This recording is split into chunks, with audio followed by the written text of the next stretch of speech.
Olá, boa noite, meus alunos do EJA. Tudo bem com vocês?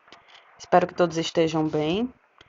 Finalizamos a segunda unidade, vamos dar início ao terceiro bimestre, né? E nós vamos ver aqui o conceito de função. Esse vai ser o nosso primeiro assunto, certo? Então, hoje nós vamos aprender como identificar uma função, certo? E em que ela se baseia. Então, ó, a gente vai ver todos esses conceitos aí. A definição e a anotação de uma função, o que é domínio, imagem e contradomínio. Quando é que nós classificamos uma função como definida ou não definida em uma variável? O que é a variável dependente e independente e a determinação do domínio. Então, serão algumas aulas aí que nós vamos trabalhar esse tema função, certo? Então, hoje nós vamos aprender a definição e a anotação, certo? Bem como domínio, imagem e contradomínio. Bom, vamos começar com a noção. Então, veja aí, olha. Geralmente, a função ela se expressa aí numa grandeza dependente de outra. Como assim, Kelly? Veja esse exemplo. Numa rodovia, um carro mantém uma velocidade constante de 90 km por hora. Então, quer dizer que a cada hora, certo? Ele percorre com essa velocidade. É importante essa palavra constante, porque indica aí que é sempre essa mesma quantidade, esse mesmo valor de velocidade é, é, através de quilômetros por hora. Então, veja a tabela. Ó. Então, o tempo em hora, meia hora, deixa eu pegar aqui o pincel para facilitar, para eu poder mostrar para vocês. O tempo em hora, quer dizer que em meia hora, a velocidade dele foi de 45 quilômetros, certo? Em meia hora. Em uma hora, a velocidade dele foi de 90 quilômetros por cada hora. Então, veja, perceba, pronto, eu vou pular aqui para o 2.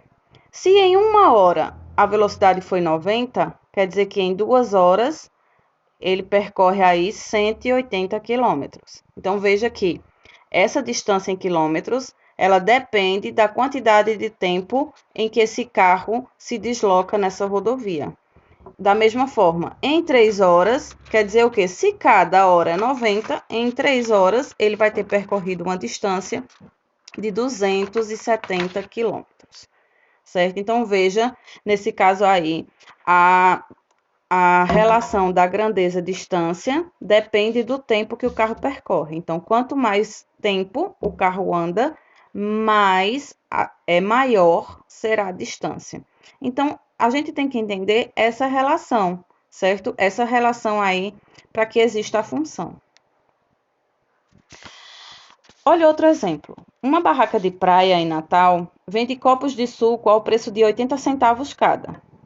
Para não ter de fazer contas a toda hora, o proprietário montou uma tabela. Então, se um copo custa 80 centavos, 2 copos custarão 1,60, 3 copos custarão 2,40. Então, o preço ele depende do número de copos que o cliente comprar, né? Então, ele usa aí essa tabela, certo? Onde a grandeza preço, né, que está em reais, depende da quantidade de copos que for utilizada, certo? Então, a gente vê muito também isso em padarias, né? Como a gente compra pão aqui em quantidade, então, por exemplo, R$ 1 de pão são 3 pães, R$ 2 de pão serão 6. Então, veja aí a relação entre as duas grandezas, preço, no caso, e quantidade de pães que eu estou mostrando, né? Pronto, esse aqui. Isso é importante, olha.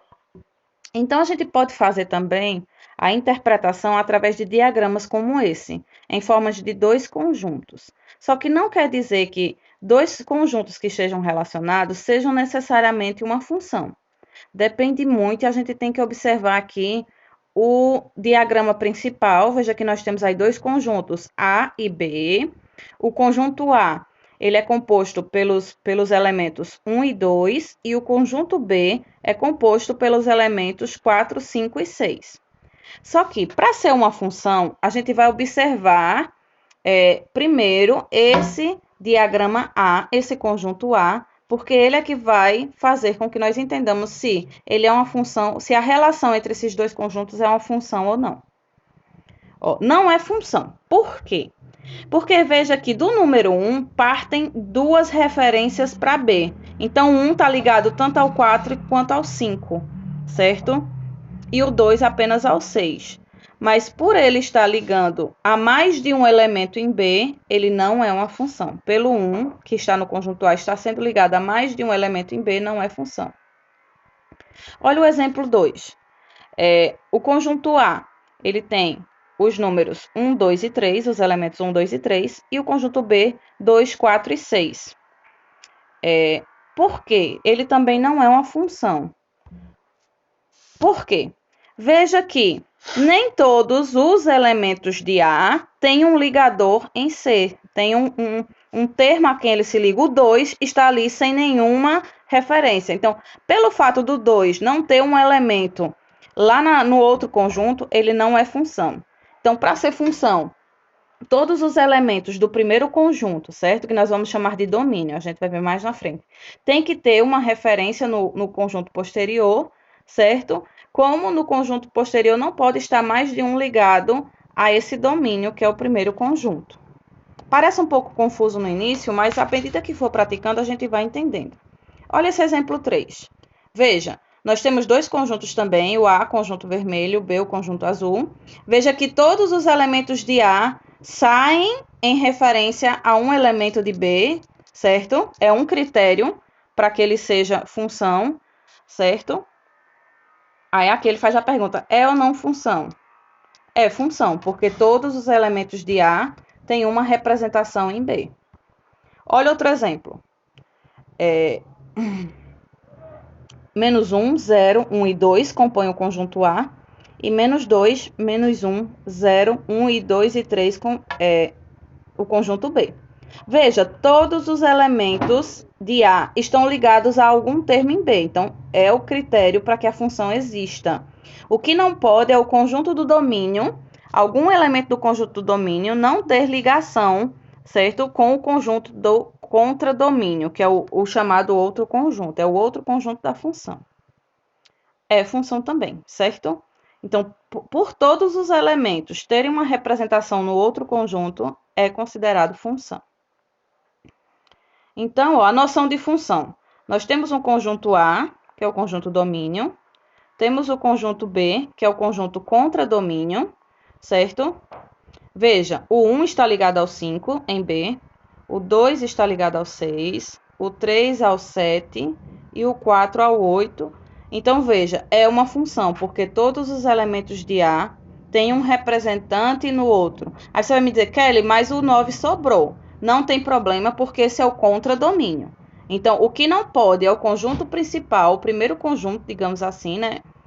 Não ter uma representação no contradomínio. O que não pode é isso. Se faltasse, por exemplo, se o 2 não ligasse a nenhum elemento de B, aí não seria função.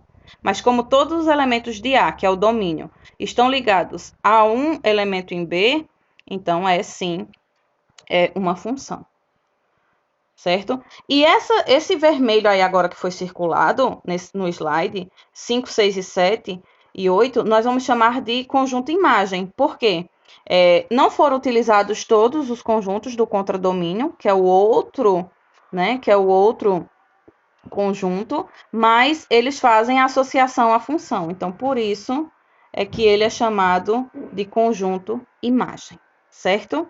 Então, gente, para que a gente não tenha muita informação, nós vamos ficar por hoje com essas informações, que vocês identifiquem o que é domínio, que é o primeiro conjunto, né? Contradomínio é o outro conjunto, e o conjunto a qual tem uma ligação com o domínio, a gente chama de imagem, certo? Então, como eu disse, é um assunto um pouco extenso, nós vamos ver aqui ao longo do terceiro bimestre, e caso vocês precisem, voltem ao vídeo aí para ver esses conceitos de função.